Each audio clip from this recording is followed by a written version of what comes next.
Computer. Hi, everyone. Hello. I'm here with my dear friend, Craig Hamilton. He is a broadcaster for local radio, and he is also an expert and a speaker and a writer in the realm of mental health. So I have invited him to come and talk on my Zoom show. Hey, hey, Hamo, how you going? Hi, hello, Alex. What a wonderful introduction. I can hardly wait to hear what I'm going to say now. Excellent, excellent. So before we talk about the current pandemic and everything happening in the world, I just love to learn a little bit more about your own background and journey, specifically with mental health and why you're passionate about it.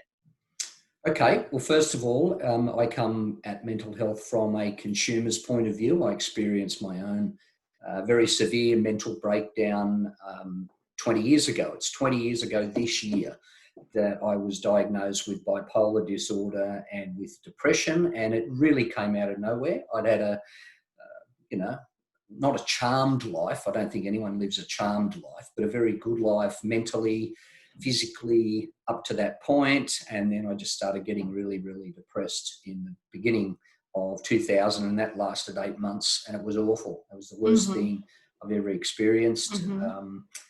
And it got very scary at one stage, but really scary. Depression was so deep, and I needed treatment, and being a typical male, I didn't get that treatment, and I tried to deal with it myself. And even the people closest to me had no idea how unwell I was. So, cut a long story short, I ended up with finally getting treatment for depression. But 5 or 6 weeks later, the medication that was given to me for the depression actually caused a mood shift, and I went high after that. I had a massive, great elevated mood and a manic mood. I became really manic and then psychotic. And that's when this underlying bipolar disorder was discovered. And the high, the mania and the psychosis was just as horrific as the depression was. So there you go. Right. Yeah, so that's my story. And I talk about it now because it matters. It matters to other people. And so you had a very different life up until 20 years ago, and then everything changed. And since then you have been dealing with your own illness and also working with others and talking about how other people can look after themselves better. Yeah. And I'll talk about this a little bit more later, but people can also read about that because you have a few books about that too. Yeah, it is. The first book I wrote is about that time. It's more of a memoir, really. It covers my life, the Broken Open, the first book. But it covers that whole, that train wreck that my life was at that time. And then 8 years later, I wrote another one, which was called A Better Life, which which you've got. And I lent it to you. You still haven't given it back. I know. I'm keeping. No, I gave it to you. It's a bit more of a tool book. So I come at it from 2 different times in my life. All right, excellent. Thank you for that background. That's good for everyone to know. Now you work in media, and you and I have been chatting even on the radio. I think back in January we were talking about COVID-19 before it was called that. It was called the coronavirus. It was a far away concept, and we really, I don't think, thought that it would come to the shores of Newcastle. Since then, how has it affected your life and the people close to you?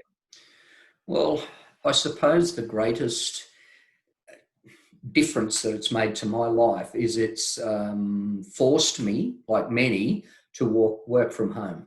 I'm normally at the ABC studios in Newcastle with everybody else. We work in close quarters. We have an open office plan, but that is, we're not having that because of the social restrictions, the distancing.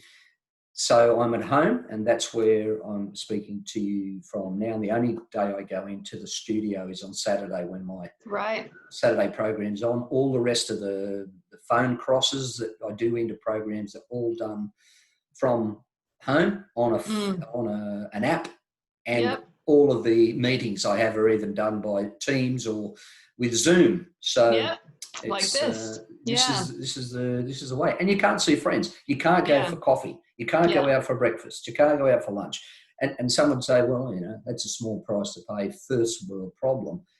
And it is. They are first world problems, and we're realising that. But I really miss that. Yeah. Yeah. And that I do as well. I was reading a headline somewhere that said like restaurants and pubs might not open until September. It just breaks my heart. So from that, it was great to lead to the next question. We have talked about the challenges of isolation. From a mental health perspective, why is isolation so dangerous? Well, I think we're used to, most of us, being around other people, engaging. Human beings are social beings, and we like to see people, talk to people, engage with people, share ideas with people. And I'm saying that's not the case for everyone. There'd be, many that would be loving the social isolation. But many don't, and they find it really difficult because of that contact, that communication.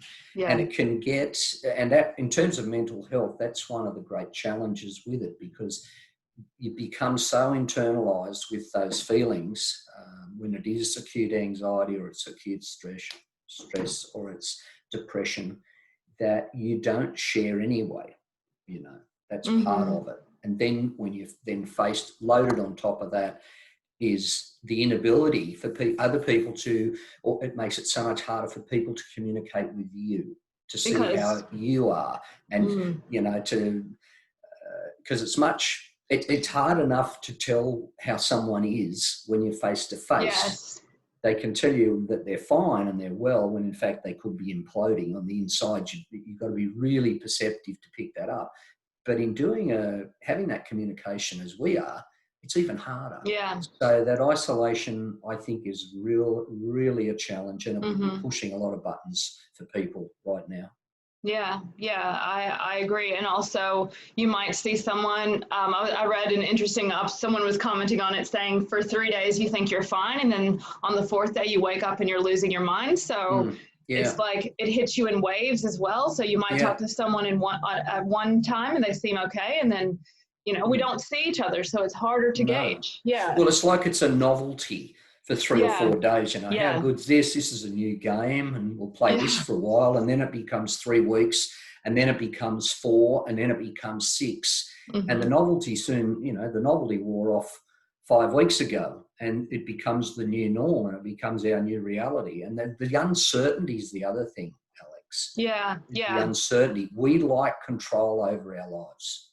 That is so true. And you're totally right. And I think that's been one of the hardest things for me, is I didn't realize that maybe I was more of a control freak than I ever thought, because you can't, you there's so much we don't know. We don't know how long this is going to last. That's right. We can't, they say this too shall pass, but I mean, but can you get a ballpark figure? Ballpark. It literally is jump on the roller coaster, strap yourself in, and you don't know yet. We can't tell you how many laps on the roller coaster you're going to do before we're going to let you off. And then my next 2 questions they're kind of I'll give them both to you because you can talk probably about both. So I'm curious about what mechanisms. I know you're an extroverted person. I know a lot of your recommendations for dealing with challenges with mental health involve working and spending time with other people. So I'm curious about what mechanisms you have been using with the frustrations for staying home, and also as this implodes and people have problems all over the world, what can people as a whole do to protect their mental health, protect their mind, their emotional health? What are your recommendations?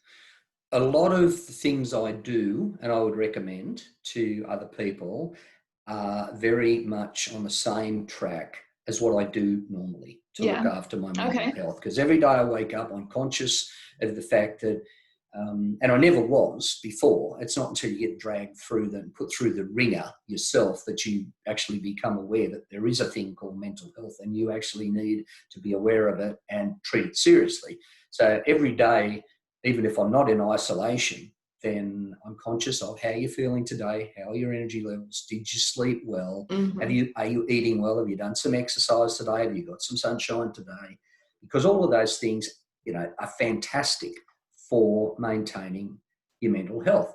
It's a lot more difficult when you're in isolation, but I still say, for people, if you can get outside, right, get outside at some stage through the day. If there is some grass around, whether you've got the smallest patch of grass or you can get out to a local park, somewhere where there is grass on the ground, take your shoes off and actually walk with bare feet, and that will ground you. It sounds a little bit, airy-fairy, but I love it. It works. It works. It grounds you. So the sun is good. The walking on grass, grounding yourself is good. Sleep is so important. It's so important to just wind down, and there's a lot of relaxation videos and music. Do not watch television 24/7. That is, if you want to stress yourself out and create anxiety and make any mental health issues you have worse, then sit in front of the 24/7 news channels and watch the number of people who are now infected with COVID-19, who are in hospital, who are on ventilators. Have a look at the death rate. Watch that all day and you'll be stressed out of your brain. There's no need to. I watch it in the morning to see what's happening. Has anything changed? And I watch that for about 10 minutes. Okay, I've got my information. And then in the afternoon, about 6, I do the same thing. So I'm up to date with what I need to do. I do not need to watch this unfold minute by minute. And that's really interesting because you work in the media and you're still limiting your media time. I am absolutely limiting my media time. I'm focusing in on the things that I need to with my job. And my job is not someone who needs to monitor COVID-19 24/7. Yeah. And so specifically around mental health, I think that's really important. Exercise is fundamental. We are not supposed to be all day, as much as I enjoy talking to you, we're not supposed to be doing this all day. Yeah. Getting up, moving, and listening to music. I love getting the headset on and just turning the music on loud. And that shifts your brain into another place. It really, and anything that will increase the endorphins, reading a good book, all of those things. I tick all those boxes. Yeah, that's great. That's great. And I mean, you could probably apply this to even when the virus has passed, but I guess those are the things you can do within the limiting factors that we have. Right. Yeah. So, and Alex, I would also add, if you are completely overwhelmed, and people do get overwhelmed, I have been overwhelmed. I know what it's like. And there might be people who are watching this now going, they're all great tips, but they're not working. I'm in a place that I'm doing all those things and it's still not lifting me out of this dark place. Then you have to ask for help. You have to get on the phone, get on the Zoom, get on the Skype, FaceTime, talk to somebody. But most important is to get in touch with, so other people know that you're really struggling. Yeah. And you must also get in touch with a mental health or medical professional. And that will be, at the first instance, your GP, your general practitioner. Yeah. So that's, and that's often the hardest thing for people to do, is to actually make that call or to go and see someone, but it is so important. If you get to that point, nothing else is working, then, and that, I left it way too late. That's what I was going to ask. That you didn't do that straight away. No, I didn't. But did you know you were struggling? Like, how can you know that you're really struggling, I guess? Like, well, every day got worse. Yeah. Every day got worse. It didn't plateau at any stage. And it didn't happen really fast. I mean, it took 8 months from the time I noticed that I wasn't my normal, regular, upbeat, outgoing sort of person. I just became very introverted, and any confidence I had been slowly stripped away, and it was like I was becoming another person. And I felt awful. And day by day, being an optimist, and I am an optimist, and I'm an optimist today, that optimism was being stripped away as well. And even though this was going on, I was still thinking, this will be better tomorrow. Yeah. You know, this won't get worse. In fact, I'll start turning the corner tomorrow and I'll come out of this state. But it didn't happen. It didn't happen. And then when you get so badly depressed that you really are relying on other people to get you out of there. Yeah, that's an important thing to point out, that it can get worse, and just by, unfortunately, getting your feet in the grass might not be everything. So I will include, when I share this, I will include a few different links for people to make sure that there are places they can go if they need assistance. That's important. Yes. So yeah, thanks for that, Hemo. And then on the flip side, so part of me, so I definitely have had down days, but then sometimes I have found that, and maybe because I am in a privileged position, but is isolation good for mental health?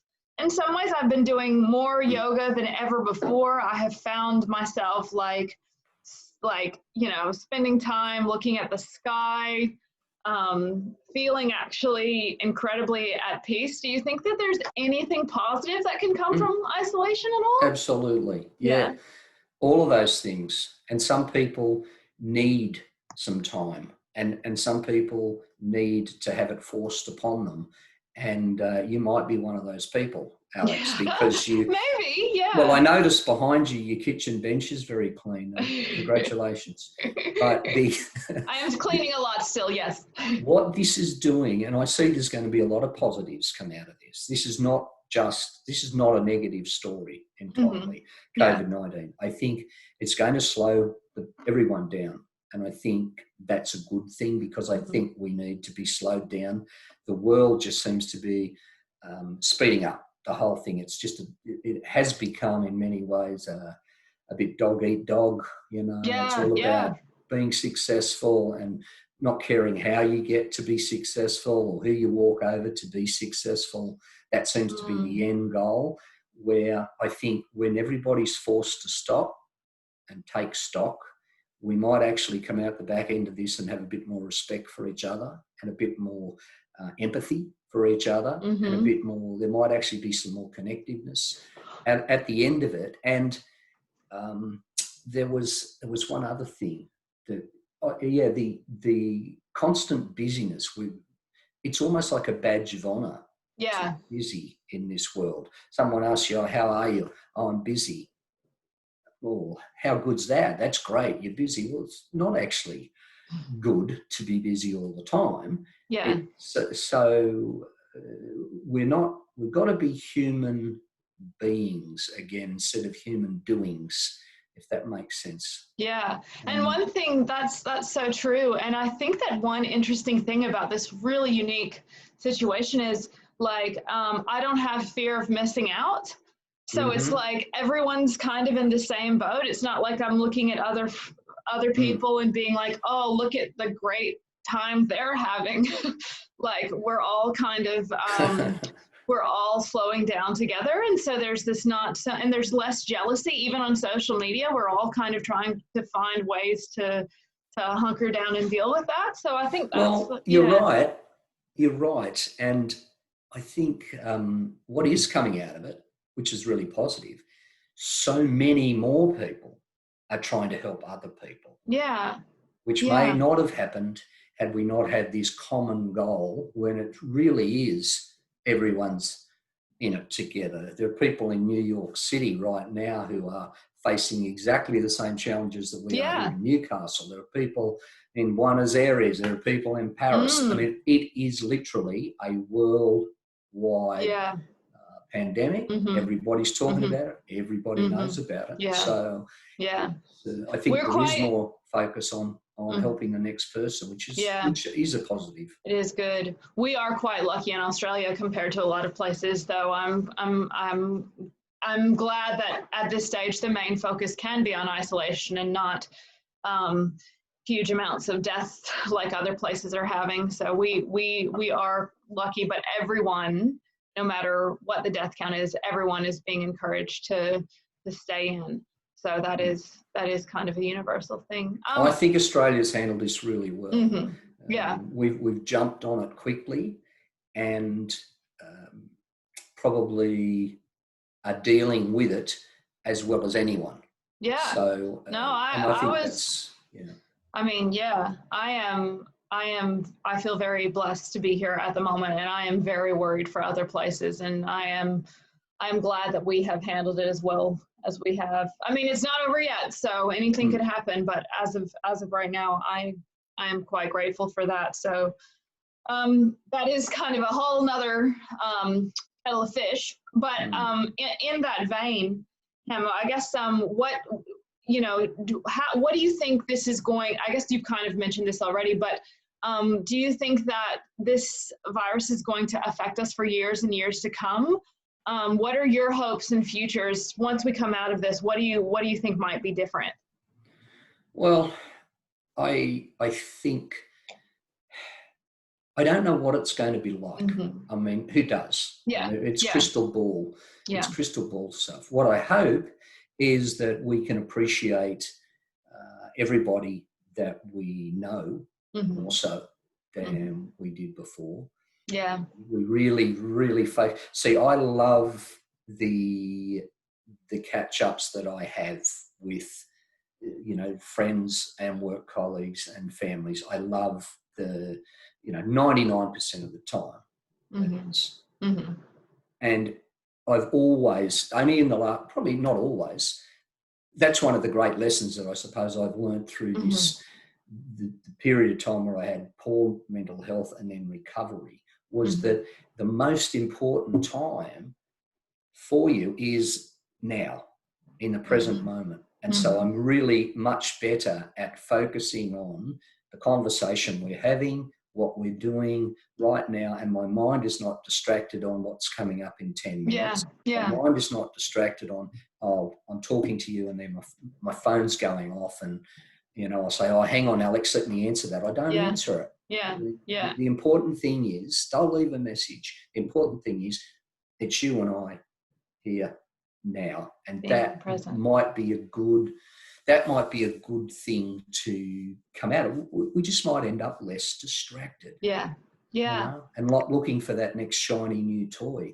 And that's one of the things, this, what do we talk about it? This attention deficit that we have, it's there. It's so pervasive that there's a shiny toy. Oh, look, there's another one. There's another one. Yeah. Can't hold concentration for any more than, a minute or so, and then we're off on the next thing. Yeah. Maybe we'll come out of this more focused, better attention. And I'm interested. So many, reading more books, and people are talking more about the past. We're pulling up stories and facts from the past as well. Like we are being forced to pause. That's beautiful. I don't want to take too much of your time, Hamo. Is there anything else you'd like to add before I let you go? Look, I don't think so. We've covered some ground, as we always do. Yeah. As we always do. Alex, that's a good chat. I love talking to you. So anytime you want to do this, I'm available. Awesome. Thanks so much, Hamo. Okay.